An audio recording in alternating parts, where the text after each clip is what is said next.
Tenang, Mama nggak akan bebanin kamu. Kan udah pakai Tropicana asli. Saudara, polisi militer Kodam Jaya menetapkan anggota TNI Kopda FH sebagai tersangka kasus pembunuhan Kepala Cabang Bank BUMN Ilham Pradipta. Tersangka diduga berperan sebagai perantara untuk mencari orang yang akan menculik korban.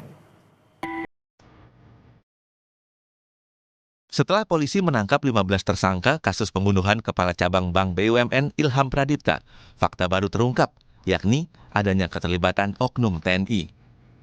Pom-Dam Jaya menetapkan Kopda FH sebagai tersangka kasus penculikan berujung pembunuhan Ilham Pradipta. Komandan Polisi Militer Kodam Jaya, Kolonel CPM Doni Agus Prianto, menyampaikan dari hasil pemeriksaan sementara, FH berperan sebagai perantara yang bertugas mencari orang guna menjemput paksa korban. Saat ini Kopda FH sudah berstatus tersangka dan sudah ditahan. Mengenai kemungkinan anggota TNI lain yang terlibat masih didalami. Adanya keterlibatan oknum aparat juga pernah disampaikan Adrianus Agal, kuasa hukum salah satu penculik. Kopda FH diduga sempat memberi perintah pada Eras, pelaku penculikan Ilham Pradipta. Oknum F ini dia bilang, Eras, pekerjaannya nanti kamu untuk menjemput paksa seseorang. Nanti setelah kalian jemput paksa, kamilah yang akan mengantarkan yang dijemput paksa itu ke alamat di Bogor.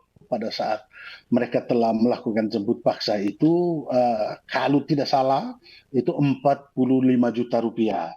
Itu yang sebelumnya dijanjikan lebih, tapi ternyata dipotong oleh oknum F ini. Kriminolog Universitas Indonesia, Hanifah Hasna bilang ada peran strategis oknum TNI dalam kasus ini. Karena seorang oknum tersebut mempunyai jaringan dan bisa mengintimidasi orang lain. Tapi setidaknya ini menjadi presiden buruk terhadap institusi TNI terkait dengan salah satu anggotanya yang menggunakan seragamnya untuk menunjukkan kekuasaan atau otoritasnya kepada masyarakat.